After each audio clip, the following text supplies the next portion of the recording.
Hello, everybody, and welcome back to a brand new episode of the Benchwarmers Sports Talk podcast. As always, I'm Labi, Koussoulis, and normally this is where I would introduce my co-host Jacob, but unfortunately it is just me this week, so it will be a solo podcast episode. But still lots to talk about, and since it is a solo episode, I thought it would be a perfect opportunity to highlight a couple of sports which we have not had the opportunity to talk too much about or even at all. And particularly two sports in which I typically watch a lot more than Jacob does. And so next week we will be back with both of us, and we will be back talking about hockey, as of course looks like we finally do have a lot more information about the start of the season. We'll be back to talk some basketball, as of course preseason NBA action kicked off just a couple of days ago. Also, we'll be back to talk about the NFL playoff picture, the college football playoff picture, and talk a little bit more about what's going on in the European soccer picture, Champions League, Europa League, Premier League, all of that good stuff. But in today's episode, I'm going to focus more on a couple of sports whose seasons just wrapped up, particularly MLS, so Major League Soccer, and also the Formula One season, a sport that we have yet to talk about on the podcast, just wrapped up their season actually today on the day of recording. And so quickly today, in what will probably be a bit of a shorter episode, I just want to run through a season review of both of those leagues, and for MLS, just talk about the general season as a whole, but really sort of spend about a minute or two on every team, and then do the same thing for Formula One, spending some time on each of the teams and then the individual drivers as a whole. So let's get right into it, and first of all, starting with the MLS season, of course, congratulations to Columbus Crew as they beat the Seattle Sounders 3-0 in MLS Cup 2020, and the Columbus Crew have their second ever MLS championship, so big congratulations go out to Columbus, and what was quite frankly a pretty dominating victory in the finals, and what was a pretty comfortable run throughout the entire playoffs. They came together with a pretty solid regular season, but obviously we're behind Philadelphia and Toronto in the East, but when Philadelphia and Toronto were knocked out in the first round of the playoffs, the East was really wide open. And I mean, credit to Columbus, they really took charge. They never really looked at threat of losing at any point during the playoffs, and they were able to cap off a home victory in the finals. There was a limited crowd in attendance as well, so I'm sure the passionate soccer fans over in Columbus, Ohio, were able to celebrate.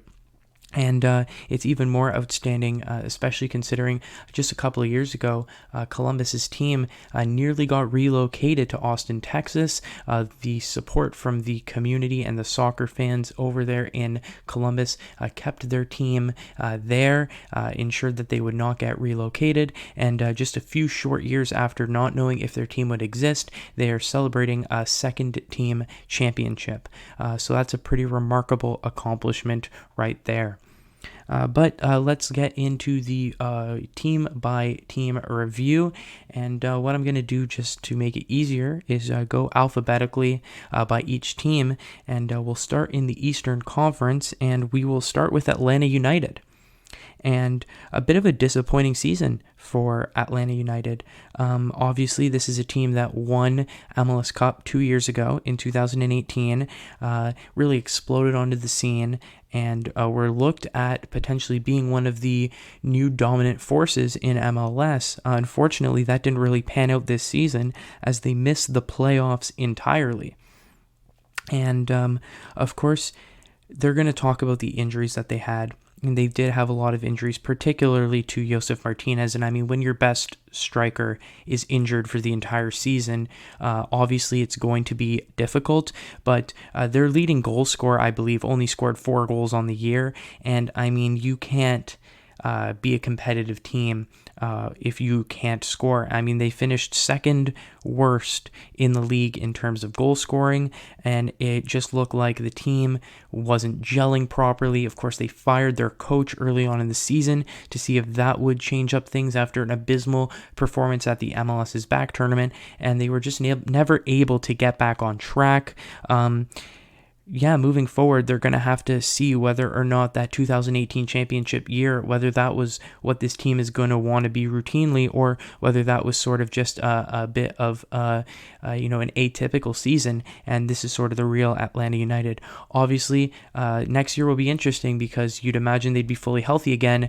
It'll be interesting to see how that ends up working out, but at the end of the day, you can use injuries as an excuse, but once again, that can only get you so far. I mean, you have to win with the team you have in front of you, and injuries happen to everybody.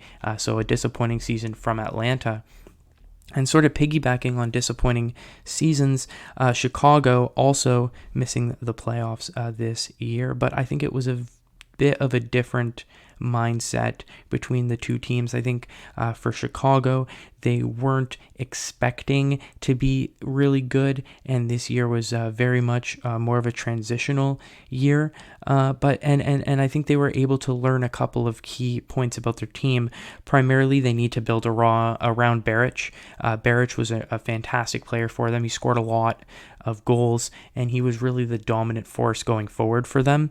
And it looks like he should be the focal point of this team moving forward. I mean, he's not young, but he's also not old, so he should be a good designated player for them to try to build a foundation around. The big thing for Chicago is they need to figure out how to play on the road. And once again, I don't know if this is the way the squad is designed, whether it's the coaching, but they played 11 games on the road, no wins, 6 losses, 5 draws. But the 5 draws are proving that they're in games. So maybe they have the wrong mentality. Maybe they're trying too much to play for a draw. Maybe they're being too aggressive and are conceding too many goals. But no matter what it is, they have to they have to change something with the way that they play on the road, because if they want to be a playoff team moving forward, they're going to have to find a way to get results on the road, and picking up 5 points in 11 matches on the road is definitely not going to get you very far. And then next, we move on to FC Cincinnati in what was their debut season in MLS. So once again, you can't be too critical for a team when it is their first season, although as we will see later on, a couple of other teams in their first season did a lot better, particularly Nashville when we get to them. But Cincinnati were terrible, quite frankly, for the vast majority of the season. They were the worst team in the league, 14th place in the East. They only had 16 points on the season. They only picked up 4 wins in 23 games. So, no matter how you measure it, they flat out sucked. However, at least they know what the problem is. And the problem is they can't score. They seriously cannot score. They only scored 16 goals in 23 games, and that is terrible. So, I mean, at least they know what their issues are. They seem to be pretty solid defensively, but they need to learn how to score. And there are going to be questions about, obviously, the field that they play on. For those of you who don't follow, the field that they play on, which is the college football, which is the college team's football stadium, because of the turf of the field, a lot of people are saying that leads to injuries and that leads to bad play. But I mean, they played half of their games on the road and they couldn't score on the road either, so you can't blame the field for your performance. They need to buy strikers. Down the back stretch of the season, their play became more consistent. They started scoring a little bit more regularly, so maybe it was just a matter of it being their first year. They had to gel a little bit more, but they need to score more. So look for them to buy a few strikers. Look for them to maybe play a more attacking style of play next season, because if you want to win games, you need to score goals, and they showed that they can't score goals. So that is a clear problem to address. And then we move on to Columbus, who, of course, are the defending champions now. They won their second championship, and I kind of mentioned it at the beginning of the review of the season. They looked very confident throughout the entire playoffs. They never looked like they were going to lose. But let's kind of talk a little bit about their regular season performance and, kind of how the team is set up.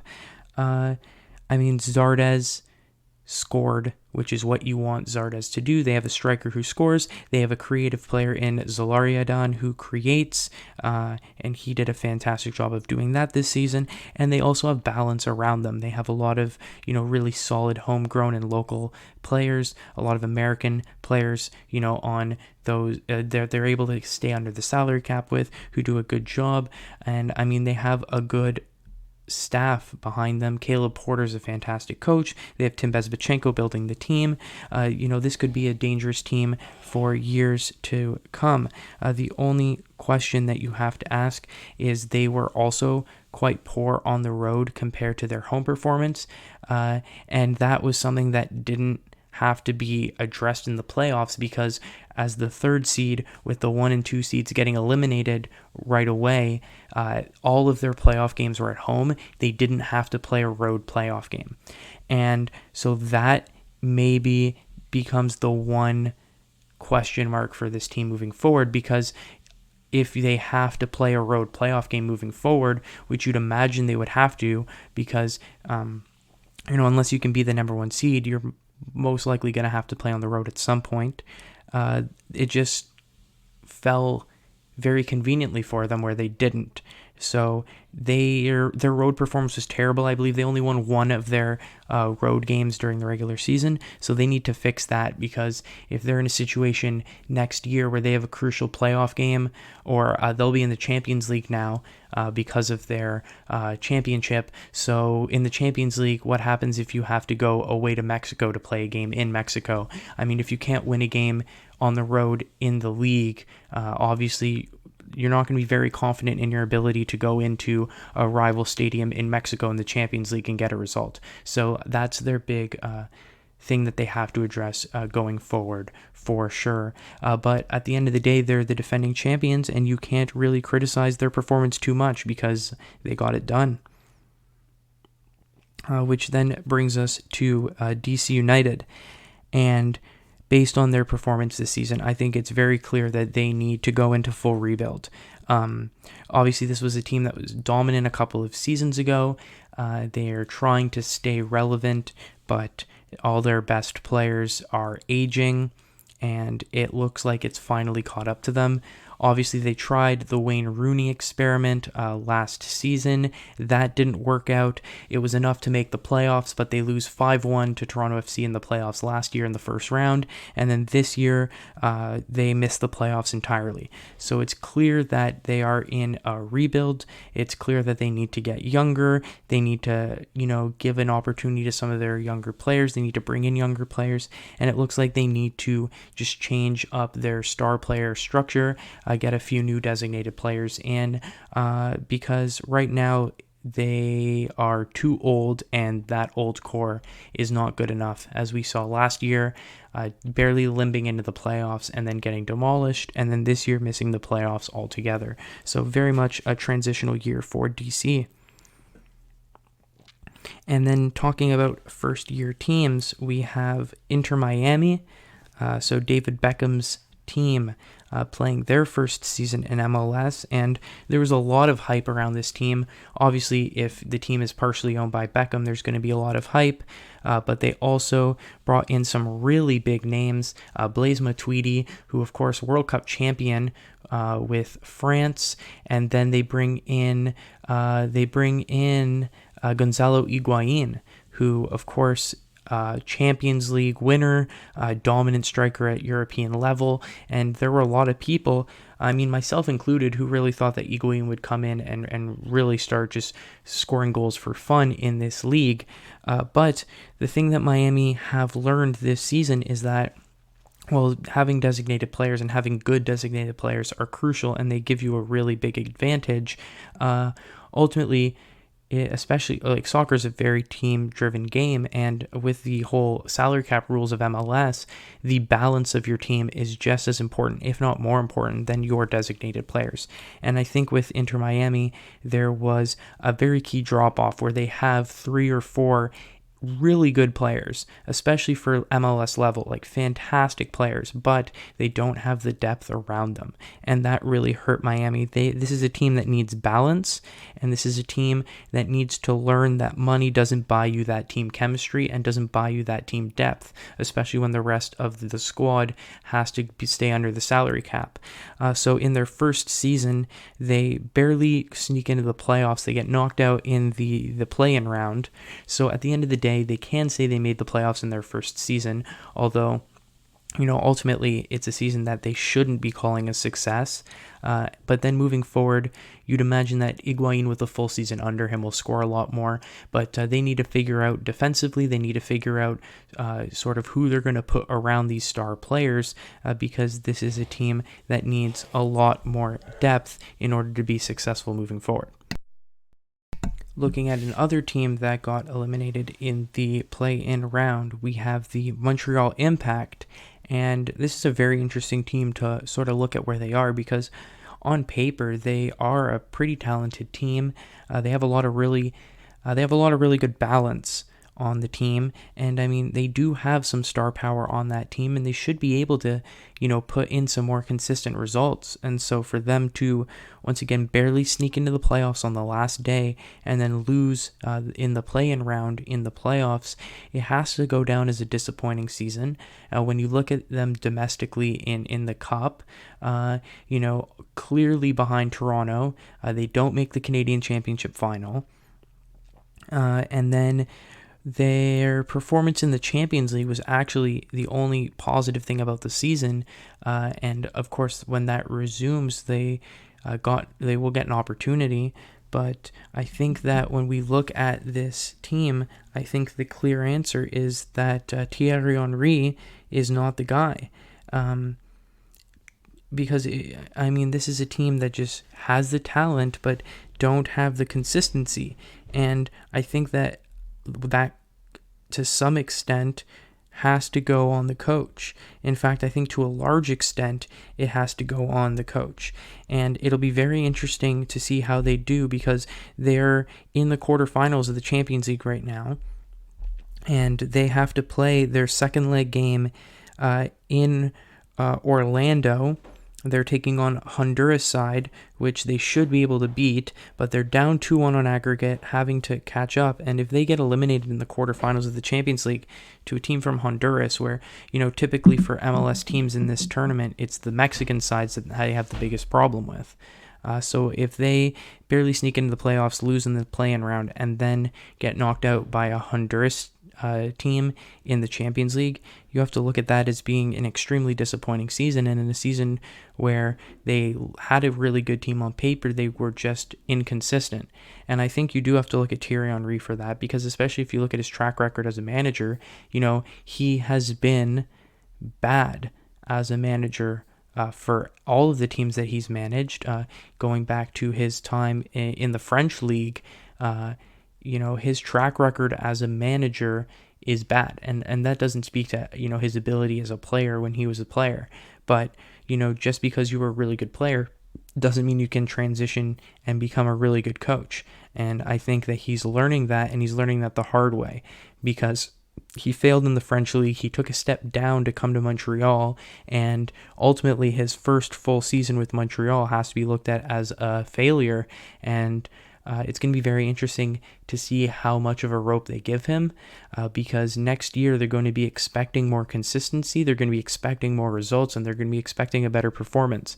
And if they don't deliver, and if they were to miss the playoffs or get eliminated early on in the playoffs again, you have to start to think that maybe Thierry Henry just isn't cut out to be a coach at any level, because after MLS there's not really a next step. I can't really see a next step that makes sense for him that he could fall back to.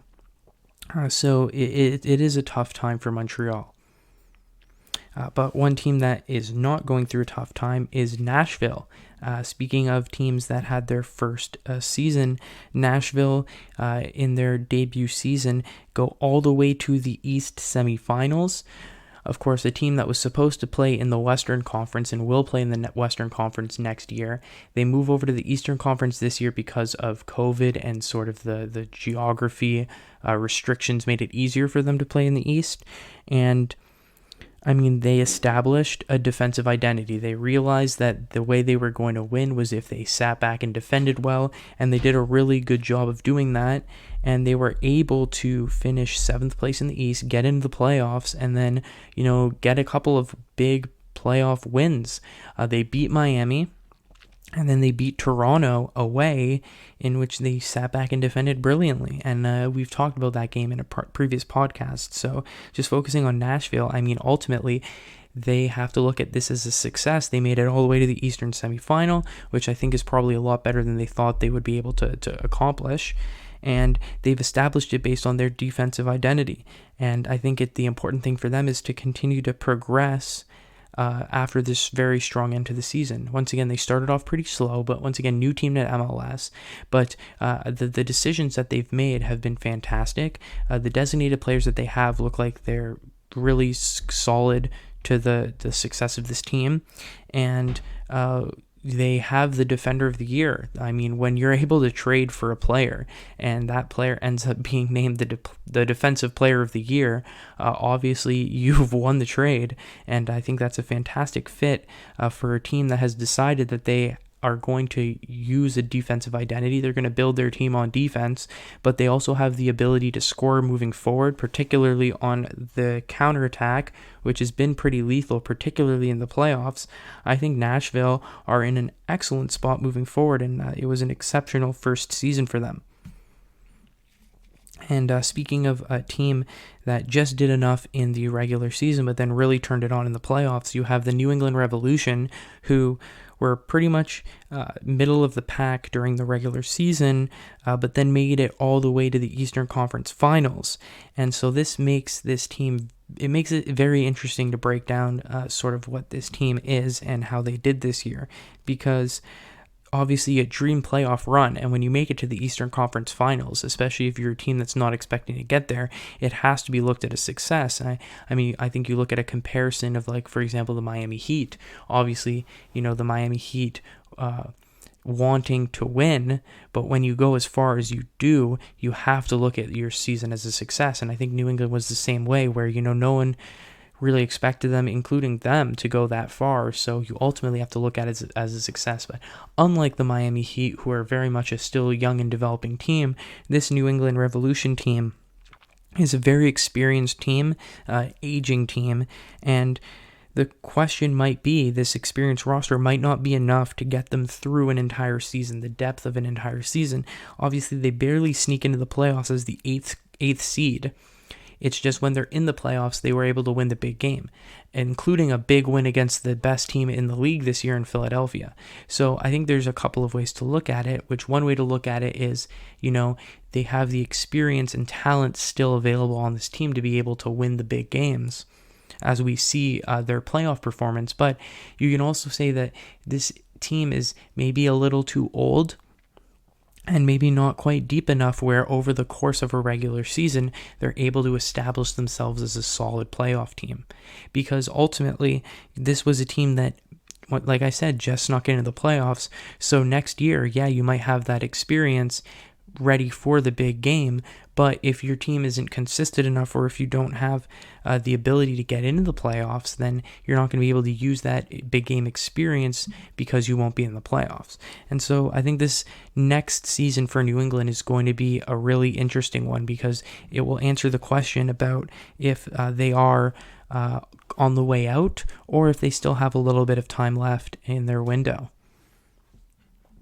Next, we have the two New York teams. We'll start with NYCFC, and for New York City FC, it's time to figure it out. This is a team that has all the investment that they could possibly need. They do have a lot of talent on this team. They've had talent on this team forever since they joined the league, and they're always a lock to make the playoffs. They finished 5th place in the East this year, but they just need to figure it out because they never do anything in the playoffs. And I mean, this is a team where, you look at them and they're extremely talented, but I don't think anybody's afraid to play them in the playoffs because they just haven't won any of the big games, going back, 4 or 5 seasons now. And, that's once again shown this season. Make the playoffs, they lose in the first round of the playoffs in that Eastern quarterfinal.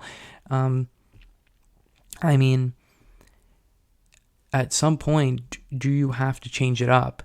What are you going to do? Is it the team depth? Is it the coaching? Is it you need more stars? You need to find a balance that works because this is undoubtedly a very talented team, but because they are a talented team and because they have the money behind them, the goal for New York City is championships, and they haven't gone anywhere near one yet. So ultimately, you have to make changes, and ultimately, it's another disappointing season. Which, speaking about the other New York team, you can say pretty much the same thing. They get into the playoffs, and then they lose that first playoff game, and the thing for New York is it might be time to embrace the youth. It might be time to completely rebuild. And I think the first step of that was getting rid of Bradley Wright Phillips, who'd been there forever. I think they recognized that they needed to get younger and they needed to make changes. And they have some tremendous young talent, like under 20, under 21, under 23 players who broken into the team this year. And so I think that the Red Bulls are committing to that youth, and next year might be a bit of a transition year, but if they can develop their youth, which once again, the Red Bulls have a reputation to being one of the best teams in MLS at developing young talent, and if they can stay true to that, to their reputation, then they should be, after maybe a bit of a down year next year, back up on the right path. So when you look at this New York team, it looks like they recognize that they're struggling a bit, or that they're maybe a little bit on the way down. But it looks like they're embracing the youth of their team, and it looks like they're embracing that they need an opportunity to rebuild and that they have the players available. So it looks like they are going down that road. Next up, you have a team that I really thought would do something this year in the playoffs. And quite frankly, if you had to sum up the season for Orlando, it's missed opportunity. 4th place in the East, and they're knocked out in the East semifinal. And I mean, you saw Columbus, they saw the wide open opportunity and they pounced on it and they won the championship. And Orlando was one of those teams that also had that opportunity and they couldn't pounce on it. So ultimately, it is a successful season for Orlando. 4th place in the East, they make it to the East semifinals. It's sort of the first year in the history of that club, who I think have been around since 2015, if my memory serves me correctly. So it's the first year where they've truly established themselves as being a very good team in the league. But they really had a chance at a championship this season, and they spurned that, and so they'll be disappointed at that. The good thing, though, is they realize that their window is open, and their window is open now. Nani is a star. They need to build around him because you don't know how many more dominant years he has in his 30s. Obviously, at the MLS level, I'd imagine he probably has at least 2 good years in him. So if you're Orlando, you have to maximize these next 2 seasons. You have to try to win now. And if we saw this season, we see that, this is a team that can get to the opportunity. It's just a matter of whether they seize it or not. They were in the East semifinal this year in a wide open Eastern Conference. They couldn't seize that opportunity. It'll be interesting to see what they can do next season. Then we go to the last 2 teams in the East, and we'll start with Philadelphia. And first of all, congratulations. They won something. They won the Supporter Shield. They were the number 1 team in the East. They were the number 1 team in MLS. So on one hand, this is a very talented team. They put it all together. They won a trophy. They were the Supporter Shield champions. It's time to be consistent. And what do I mean by that? What I mean is next season, you have the exact same squad. Next season, you should be competing for a Supporter Shield again. But also, they lost in their first playoff game.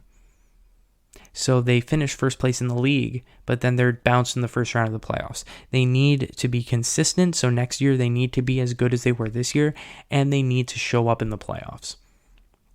But this is the beginning of that window for Philadelphia, and so moving forward, we'll see if they can keep it up. And then we have Toronto FC. And now I spent a longer time breaking down their season a couple of weeks ago in the previous podcast talking about MLS. So if you want to listen a little bit more about that, you can go back. The big change since then is that Greg Vanney has stepped down as the coach, and we were kind of talking about that earlier and saying that maybe that is the right move for the team. And with Vanney leaving, the answer for Toronto is big changes. It's time to make those big changes. Obviously, last season, sneaking into the playoffs, but then going all the way to the finals before losing. This season, much more consistent season, finishing second place in the East, second place overall in the league, but then just like Philadelphia, losing in the first round of the playoffs. And so for Toronto, they have a lot of aging players. And so the question is, with your coach gone, that's signaling a new era. So it's time to make those bold decisions. It's time to maybe move on from some of your older players. I wouldn't be surprised if Josie Altidore has played his last game for Toronto FC. And it's the perfect time to make those changes.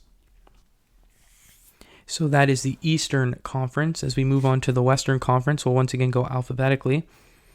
And we'll start with Colorado Rapids. And for Colorado Rapids, it's time to pick a direction, because this is if I had to pick a team that was the Minnesota Wild of MLS in terms of always being mediocre, this would be the team. Once again, 5th place in the Western Conference, a solid playoff team. They're not really at risk of missing the playoffs, but they're not really at risk of, being a contender, and they're knocked out in the first round of the playoffs. They need to be aware of that mid-table obscurity, and they need to pick a direction. Are they going to go all in, or are they going to rebuild? Because if they're going to continue to be this team that's, the 5 or 6 seed every year in the playoffs and gets knocked out in the first or second round of the playoffs, ultimately that's not going to do anything but frustrate the team and the fan base. Because the only thing worse than a bad team is a team that's just consistently mediocre, because at least a bad team has room, can improve and can use draft picks and salary cap space and roster space to improve. So Colorado needs to pick a direction. Meanwhile, Dallas looks like a team that has picked their direction, and it's a direction moving forward. 6th place. They won one playoff game. They lost in the Western Conference semifinals. And next year's a prove-it season. It looks like they found their striker in Jara. He seems legit. He was scoring, and he was scoring a lot. And they won a playoff game. It was a wild playoff game, but they won a playoff game.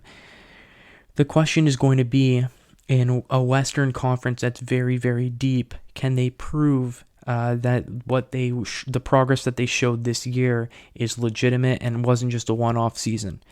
Because they had a very good year this year, but Dallas fans are going to want to see improvement from that.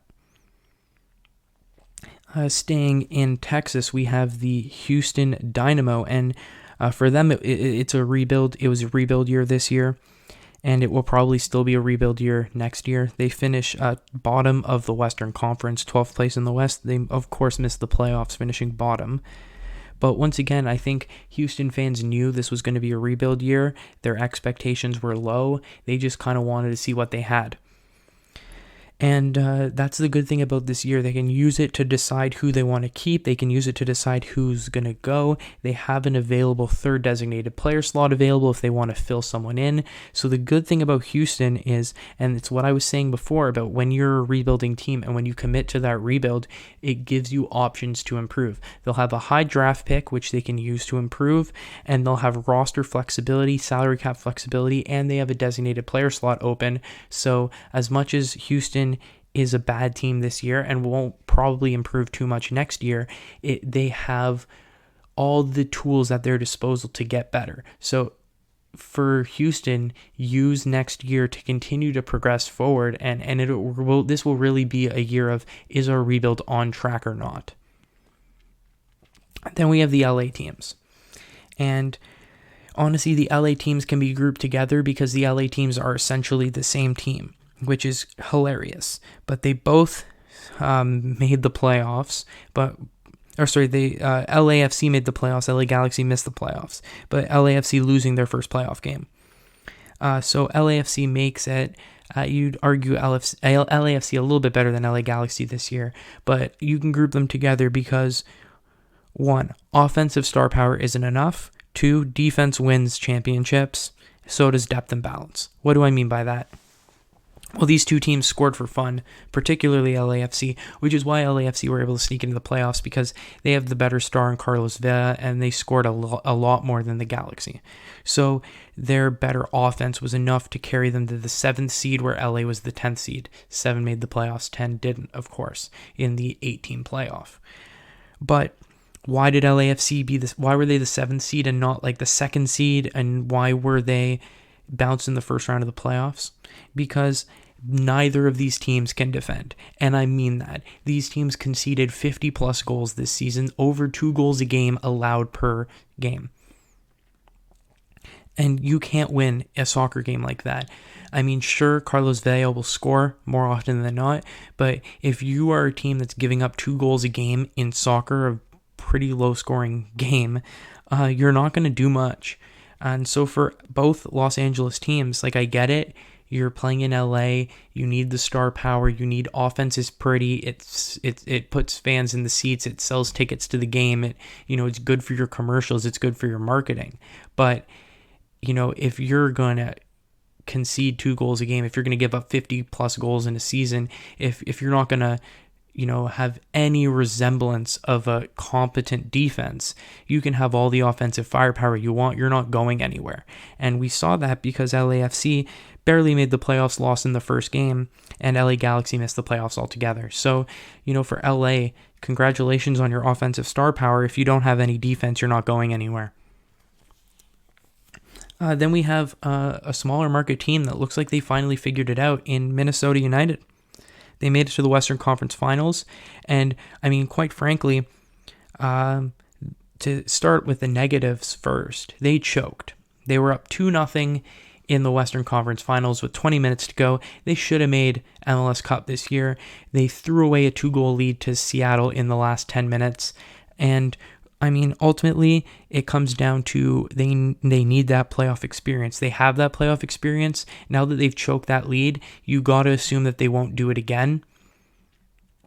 But it looks like they finally showed their true potential. They've shown that when they're playing up to their best, they can be one of the best teams in the league. I think that a lot of people look at the talent on this team and really expect them to be this good. The question mark moving forward is, you had a great season, missed opportunity though. You choked, it was a missed opportunity for you guys, but you finally realized your true talent. Can you be consistent next year? Can you get it done in the playoffs next year? I mean, that's going to be really interesting, because on paper, if I had to choose a team in the Western Conference that looks really good, I mean, I don't think there are many teams better than Minnesota in the Western Conference. I just don't know if I trust them in terms of consistency and trust them in terms of being able to win the big game.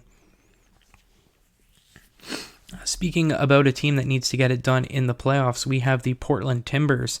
And I mean, once again, very talented team, very good in the regular season. They were the 3rd seed, but they lost in the first playoff game. And that seems to be the history with Portland. For the last 5 years, we look at Portland. They're a team where you look at the Western Conference. If you do your regular season standings, you're going to put Portland in the playoffs. You're probably going to put them in the top 4 seeds in the Western Conference because they are that good of a team. And over the course of a regular season, they are consistent enough to get a very good seed. Then the playoffs come, and they are always disappointing. And the other thing is, obviously, it's unfair, but you're going to get compared to your closest rivals. And when your closest rival's Seattle, and they've made 4 out of the last 5 finals, they've won 2 of them. That's your comparison. Because Portland and Seattle are always going to be top 4 teams in the conference, but when you can't even make a final, and they've made 4 and won 2 of them, you're going to be in their shadow. And that's the unfortunate reality of Portland right now. They can't get it done in the playoffs, and it looks like they're stuck in Seattle's shadow right now. And so the question becomes, you are a team that's good enough to be a 3rd seed. So Is it you need just that small change to be the difference in the playoffs? Or do you realize that this is the furthest that your team can get you? And do you need to completely blow it up? I don't think they will do that. It'll be very, very interesting to see what Portland does moving forward. But once again, if I had to bet on Portland, I'll bet on them in the regular season, but I'm sure as hell not betting on them in the playoffs. Then we have Real Salt Lake. And it's rebuild time for them. They missed the playoffs as the 11th seed in the West. And, I mean, Kyle Beckerman has been a fantastic servant to the club. But he's too old.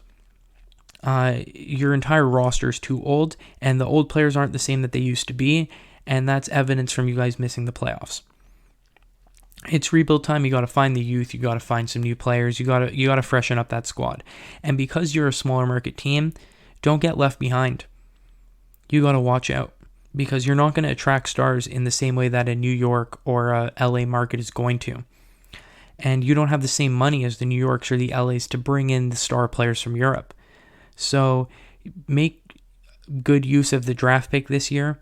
And whatever decisions you're going to make sure they're the right ones. You don't want to get left behind, and you don't want a potential 3-year rebuild to turn into a 5 to 7 year rebuild where you just can't get anything done. Then we have the San Jose Earthquakes. Very interesting team.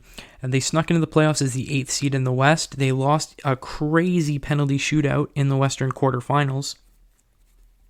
But ultimately, the way in which they lost in the playoffs, in many aspects, is the perfect way to sum up their season. Why? Because they lost 3-3 in a penalty shoot. They tied the game 3-3 and then lost in a penalty shootout.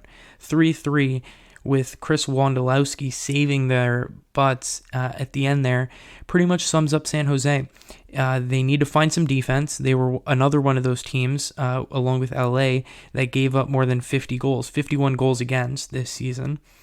And they gave up 3 goals in the playoffs. Normally, if you score 3 goals in a game of soccer, you're going to win the game. Not the case if you have the defense as leaky as San Jose. And then you need to find some balanced scoring. You need to find a replacement for Chris Wondolowski. Yes, he's a legend, but if he's at 37 years old and he's still your leading scorer. At some point, you have to realize that your leading scorer shouldn't be a 37-year-old, or if he is, you should have a replacement lined up, and I don't think they do. And so you look at the way they played in the playoffs, they gave up 3 goals, they relied on Wondolowski to score, to save them and send the game to a penalty shootout, and ultimately they lose in the penalty shootout. And that sums up San Jose's year. Find some defense and stop being so reliant on a 37-year-old to score all your goals because, face reality, he's going to retire soon. Then we move on to Seattle. And once again, it's tough because they laid an egg in the final. They were terrible. They lost 3-0. They weren't in the game. But ultimately, you have to look at this and only think about the positives. They made the MLS Cup again. That's 4 finals in the last 5 years, and they've won 2 of them. They always find a way. They always find a way to be competitive. They always find a way to somehow give themselves a chance at championships, despite not being as rich as, a lot of the other teams in the league. This is the perfect franchise to sort of study, where if you want to be a success in MLS, one of the first teams you take a look at is the Seattle Sounders. Obviously, no one's denying the talent that they have. Everyone knows they're an extremely talented team, but it just seems like they always find a way to get to that final. They always find a way to deliver in the playoffs. Now, ultimately, they're 2-2 in those finals, but, in a salary cap league, there's a lot more parity. It's a lot harder to create dynasties, and we've seen in MLS it's very hard recently to create dynasties, and so this is the closest thing we've had to a dynasty in MLS, and so you have to give them credit. They made another finals. Yes, they played like shit in the final and they lost 3-0, but 4 finals in 5 years, you can't disagree with that. It's another tremendous season for Seattle. It's just too bad that they laid an egg in the final and they couldn't win another title for them. Then you have Kansas City. Very interesting because they were the first seed in the West. And once again, normally that would mean I have to criticize them, especially because they're not a young team. They have a lot of veteran leadership. They lose in the West semifinal. And so this is why it's very interesting, because this is a team that needs to take that next step in the playoffs. They'll be back next year. They'll be one of the best teams in the West next year. They have a legitimate shot at making the finals next year. It's just a matter of if they do it and if they can deliver in the playoffs. But on the other hand, they have to check in with their experienced players, because they're not at the point yet where you should move on from them. They're not quite into their mid to late 30s yet, but the window is closing for Kansas City. And this year being the number 1 seed was a prime opportunity, and they could not deliver. And so they need to take the next step in the playoffs, but they need to check in with their experienced players, because their window is closing, and it's closing pretty fast. And then the final MLS team is the Vancouver Whitecaps, and quite frankly, they need to find an identity, because I don't think they know who they are. They weren't particularly offensive-minded. They weren't particularly defensive-minded. It seems like they were rotating through how many different formations and how many different, I'm going to try this player in that position or in this position. And ultimately what it led to them being the 9th seed. So they weren't terrible, but they weren't good enough to make the playoffs. They were bad on the road. But most teams that miss the playoffs are bad on the road. They need to get better on the road. But, they need to find an identity. They need to figure out who they are. They need to build around some star players, or they need to build around a particular identity or formation. And they got to do it fast, because, this is a team that could make the playoffs. But it's a team that it seemed like, especially down the stretch this year, they were just a team that didn't have an identity and didn't have something to fuel their performances. And it showed, because obviously they're talented enough to win games, but they weren't talented, or they didn't have that structure or identity in place well enough to make the playoffs. And that is the MLS season in review. Every team once again talked about. And in terms of MLS, a couple of teams still have a shot in the Champions League, which is resumed. And then also Toronto FC has the Canadian Championship final, which is still to be played at an unannounced date. But then other than that, it will be the off season and a new season starting up in March. And so that is a bow wrapped on the MLS season. And what it does is it allows us to switch gears into another sport that wrapped up their season actually today. And that is the Formula One season. And so much like how we went through the MLS teams, we'll go through the 10 Formula One teams, talk about the team performance, talk about the driver performance, and then wrap up the podcast for today. And we start in Formula One, as always, with Mercedes, because when you talk about Formula One, you have to talk about Mercedes, and they win another Constructors' Championship, their 7th in a row, and Lewis Hamilton, of course, wins the Drivers' Championship, his 7th, and I believe what is now his 4th in a row. And quite frankly, they're the benchmark for the sport. It looks like they will continue to be the benchmark until at least the new regulation changes in 2022. And I don't think there's too much to say other than it's clear that they're the best. It's clear that Hamilton is the better driver. And I think the most interesting story with Mercedes is the whole Valtteri Bottas situation as the number 2 driver. Obviously, he's able to stay second place in the standings, but he was way off his teammate. He finished 124 points behind Hamilton when everything was said and done, was never really in the fight for the championship, and he only beat Verstappen by 9 points in the Red Bull car. And obviously when George Russell filled in for that one race, a lot of people thought, including myself, thought that Russell drove better than Bottas, and so it's very clear that his job is under severe jeopardy going into next season.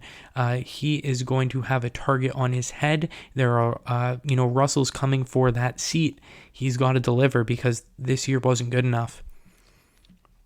And speaking of teams that have a dominant driver and then a driver who a lot of people will argue was not good enough, we have Red Bull in second place. And ultimately, for them, they were never really going to fight with Mercedes, but they also never really had a challenge behind them.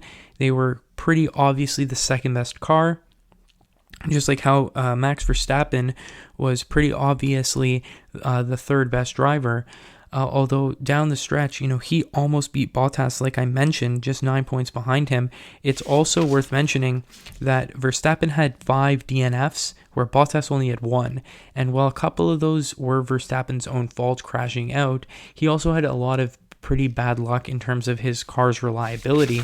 And so if he's only 9 points behind with 4 more DNFs in an inferior car, once again, that's more of a negative towards Bottas, but it's also worth mentioning that Verstappen is the real deal. And if that Mercedes car, especially when the regulations change, sees a decrease in performance, we could see Verstappen really trying to make a charge at the World Championship, and at least next year, maybe make a charge at second place ahead of Bottas. And then for Alex Albon, this is where it becomes really interesting for Red Bull because, obviously they do want to compete with Mercedes. And ultimately, we talk about a big gap in points.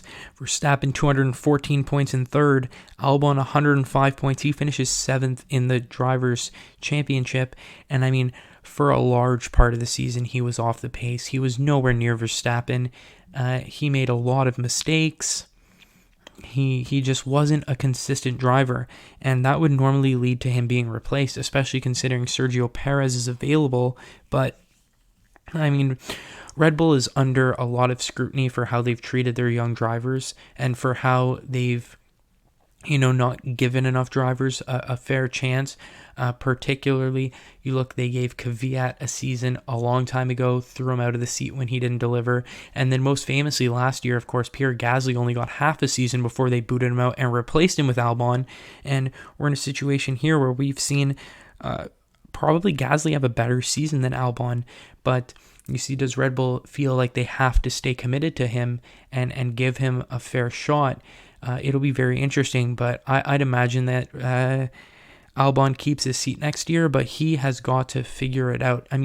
To his credit, he finished the season, the last 2 races, quite strong, and if he can continue that moving forward, once again, no one's expecting him. The team's not expecting him to beat Verstappen. They just want him to be in and around where Verstappen is so that they can use him for the strategy battle and, he can have a teammate in the fight.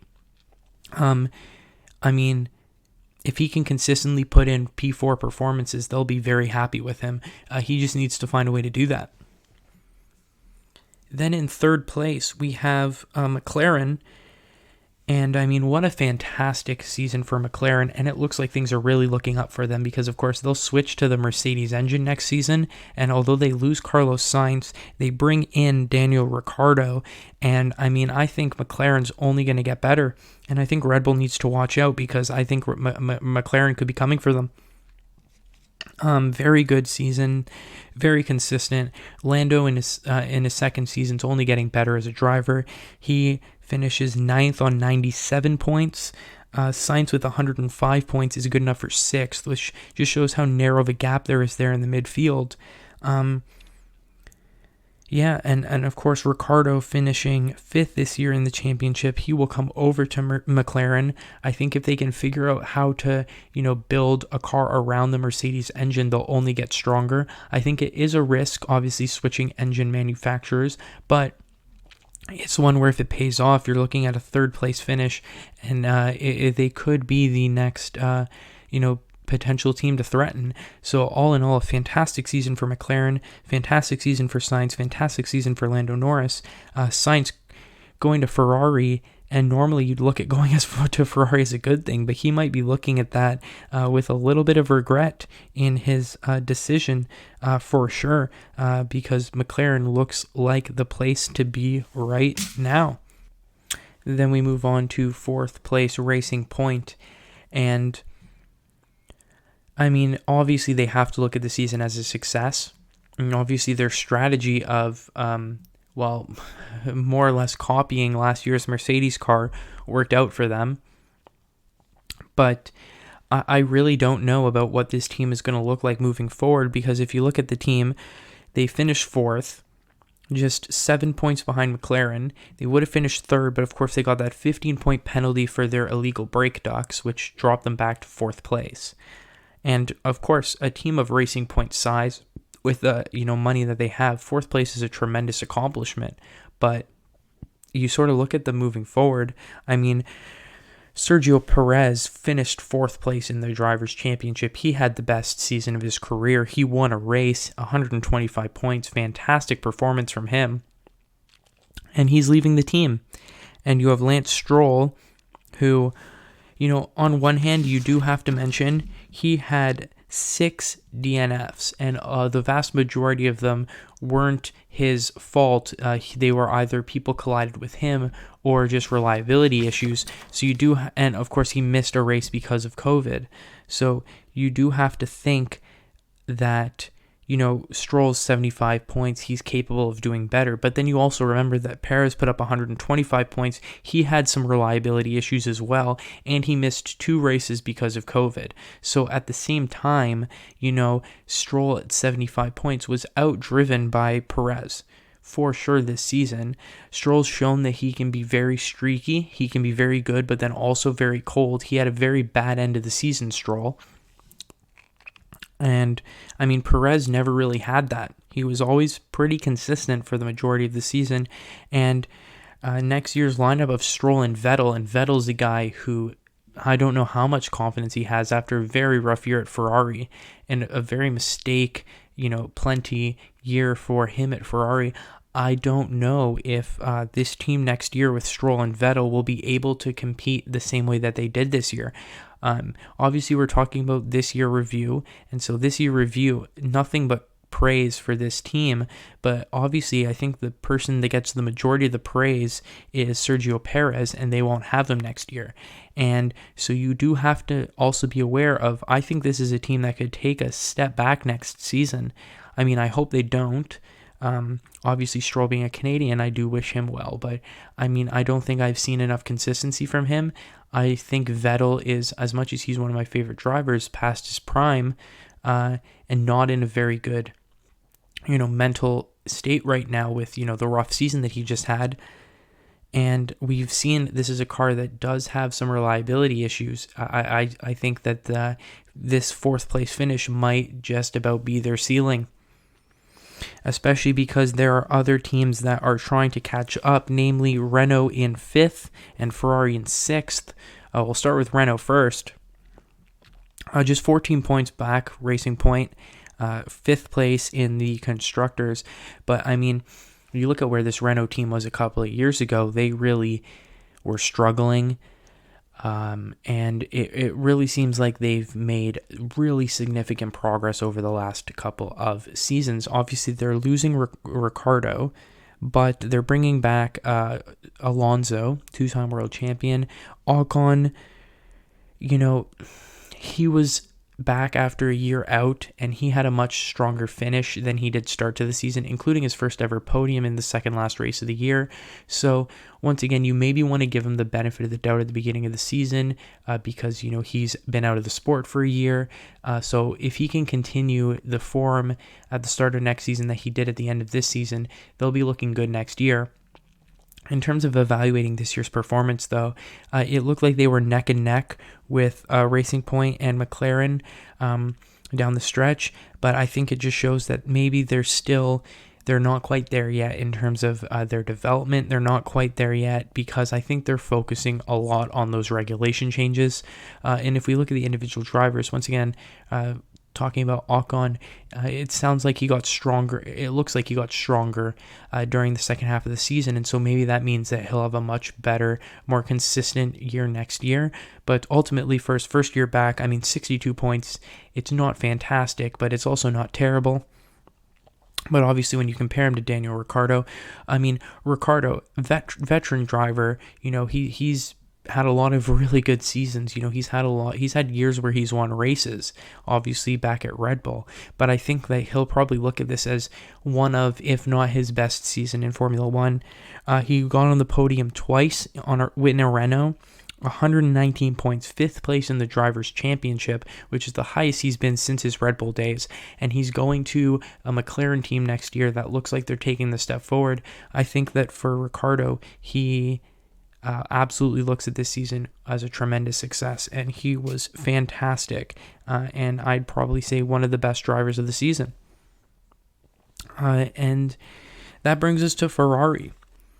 And very tough season for Ferrari. Obviously, they had the issues with how legal their engine was. They had the settlement at the beginning of the season, and so everyone knew that they were going to be a lot slower because their engine was illegal last year, and so they lost that illegal advantage that they had. I don't think people realized just how much slower they would be. And boy, were they a lot slower, particularly Sebastian Vettel really struggled this year, which just goes to show you, I think, how good of a driver Charles Leclerc is. The fact that he was still able to pick up almost 100 points, finished 8th place on 98 points in that Ferrari. You know, some of the stuff he was able to do, like to get that Ferrari onto P4 in qualifying is absolutely, like, fantastic. It's a huge feat. Obviously, you'd imagine that Ferrari will develop and they'll get faster next year because they're not going to be this slow consistently. The one thing I will say, though, I think the biggest takeaway from Ferrari this season is just how many bad strategy calls they made, how many pit stop mistakes they made, just how many times they tripped over themselves. Despite, in spite of them being slower, they made so many mistakes that cost them a few seconds here and there, or they put their drivers on the wrong strategy in terms of tire selection, in terms of when to pit. And that's something where it doesn't matter how fast you are. If you make the wrong strategy calls, you're not going to optimize, what you can do. And so I'd still be really wary of Ferrari moving forward. I think Matteo Binotto is not the right team principal, and I think Ferrari needs to make some sweeping changes. I don't think just replacing Vettel with Sainz and developing the car in an offseason is going to be enough, because if they keep making the same mistakes in terms of strategy, I don't see them improving. And obviously, I think Renault and McLaren, Red Bull, Mercedes, they're all still very strong. Racing Point will still be strong. I don't see them being able to improve much. I think next year they could honestly still be around, they'll still be a mid-table team next year, a midfield team next year. I mean, and they'll I'd predict them as of right now to finish 5th. Of course, we'll see if it changes in winter testing, but I think they're really trying times right now for Ferrari, and I think that basically sums up their season. Then you have AlphaTauri, and once again, I think AlphaTauri shows that if you have the right driver in the car, they can be very good. And Pierre Gasly was fantastic. He won a race in an AlphaTauri. He put up 75 points. He was absolutely brilliant. And I mean, I think it shows that when you have the right driver, it doesn't matter what car they're in, they will find ways to get it done. Obviously, a fantastic season from him. Kvyat was all right. I mean, he'll probably be replaced at the end of the season because I don't think he showed enough, and it will probably be Yuki Tsunoda, the rookie, coming in. I think AlphaTauri will be very interesting next year with Pierre Gasly to see if he can stay consistent, to see what Yuki Tsunoda will do as a rookie. But in terms of wrapping up this season, I mean, obviously it's P7 in the standings for them, but when you look at them, they were only about 20 points behind Ferrari, and they were miles ahead of everyone else. So they really cemented themselves as being a midfield team rather than being grouped with the sort of bottom 3 teams. And they also won a race this year. And so at the end of the day, it's a tremendously successful season for AlphaTauri. And then, like we said, we talk about the separation. 7th place AlphaTauri on 107 constructors' points. Then Alfa Romeo in 8th had 8 points. So it's clear that the bottom 3 teams are the bottom 3 teams. And so I don't think we have to spend too much time talking about them. I mean, for Alfa Romeo, I think Kimi Räikkönen summed it up. They just were slow. Obviously, having that Ferrari engine seemingly was a big hurt this year, and we'll talk about Haas, who also had the Ferrari engine, big hurt. But the car sucked, and that was evidence. Giovinazzi and Räikkönen are both returning. For Räikkönen, it's just a matter of he'll keep racing as long as he wants to. They're not going to kick him out of the seat. Obviously, he's a legend. He's just basically extending his slow drive into retirement. Giovinazzi, I guess he improved down the back half of the season. I still don't know if he did enough to still warrant being in Formula One. And I think that next year, he's going to have to show improvement. And I mean, he picked up 4 points. But obviously, when you're at a team like Alfa Romeo, it's not about points. But I just don't think he showed enough. Clearly, the team thinks he has. But it'll be very interesting because I don't think he had, that. I don't really think he had an impressive season at all. But I did enough to stay in the team. Alfa Romeo were also able to be the best of the worst teams. But honestly, that's not much of an accomplishment as we get into these last two teams, where we have Haas. And I think Haas realized that it wasn't working out for them and they needed big changes. So both of their drivers are gone at the end of this season, and probably huge changes coming forward for them. Once again, having the Ferrari engine does not help, but they were they were slow. And they also have huge reliability issues that they need to fix. 3 DNFs for Grosjean, 6 DNFs for Magnussen. So, I mean, when your car retires 9 times out of 34, that's a huge problem. Because obviously you need your car to be reliable in order to get points. At the end of the day, they finished 9th on 3 points. 2 for Grosjean, 1 for Magnussen. And I mean, for both of the drivers, it was once again just a boring season of them driving around at the back of the grid. It'll be interesting to see what the new drivers do in Schumacher and in Mazepin. And that's if Mazepin actually keeps his seat, because already some scandal going around there. But we're evaluating this season. And once again, this season for Haas, they knew it was going to be a frustrating season. And it certainly was with a 9th place finish. And then in 10th, we have Williams. And very much the same thing. Williams going through transitional period. Of course, they sold the team just because they need more money to develop more. And it'll be interesting to see if that's true. It'll be interesting to see what happens going into the new regulations. But, I mean, once again, another year where they were the slowest car. Obviously, George Russell had a fantastic season in that Williams. He was able to get it into Q2 pretty regularly. Ultimately, couldn't lead to him doing anything in the races. Thankfully, he was able to get 3 points in that one race he had with Mercedes, so he has points finally in his career. But, I mean, the only positive of the Williams season is that George Russell was able to show a little bit more of just how good he can be. Nicholas Latifi in his rookie season, another Canadian. I mean, once again, he's in the slowest car. He's a rookie. So he was basically pretty much last place for the vast majority of the season. But he'll be back next year. Hopefully the car can improve and we can see a little bit more of him. But once again, just Williams being disappointing as always.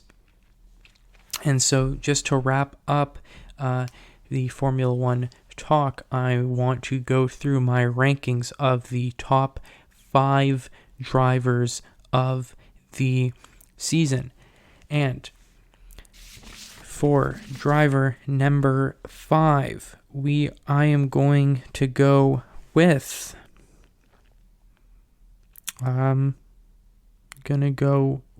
Charles Leclerc as the 5th best driver this season, just because obviously last year was his rookie season with Ferrari, when Ferrari had a really good car and he was able to consistently put it on pole position. He just couldn't get the job done in a lot of the races, but he still won races.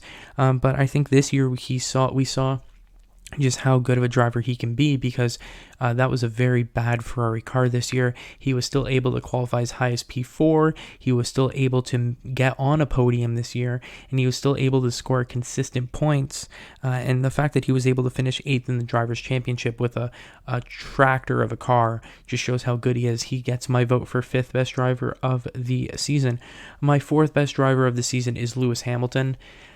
Once again, it's so hard to rank him because he finishes first every year. He's in the fastest car. He's the best driver. But I just think that other drivers did better compared to the car that he had. Obviously, it's not like Lewis can do anything better than first, but I also think this is a good opportunity to sort of give my respects to a lot of drivers who normally don't get that kind of coverage. At the end of the day, Hamilton's expectation is to come first. He did come first. It's not like he won, like 90% of the races or was super, more dominant than usual. And so because of that, probably unfairly to him, but because of that, he's getting number 4. At number 3, I'm going with Daniel Ricciardo. Just once again, for a lot of the same reasons as Leclerc. I mean, for him to finish P5 in the Drivers' Championship is absolutely fantastic. He had a really consistent season, fantastic overtakes. He dominated his teammate in qualifying. Just overall was a fantastic driver. And for much of the same reasons, Pierre Gasly is number 2 driver of the year for me. He gets the nod over Ricciardo because he won a race. And also he's in a worse car and was able to win a race and once again consistently beat his teammate in qualifying, consistently put his car in much higher positions than it deserved to be, and he won a race. So Pierre Gasly, number 2, and the number 1 driver of the season. It's a shame that he will not be driving next season, but it's Sergio Perez. Of course, it has to be Checo. Sergio Perez, 4th place in the Drivers' Championship in a Racing Point. He won a race. He was dominant in qualifying over his teammate. He was way more consistent than his teammate. Some of the tire management he was able to do really helped his team, gave him the ultimate strategy, the optimal strategy, and he took advantage of it. He just had an absolutely fantastic season, hardly put a foot wrong. He missed 2 races because of COVID and still finished 4th place overall in a worse car. There's really not much else you can say. I'd really love to see him in a Red Bull next year, but I don't think it's going to happen. But man, oh man, it will be a big loss for Formula One to not have Sergio Perez racing next season.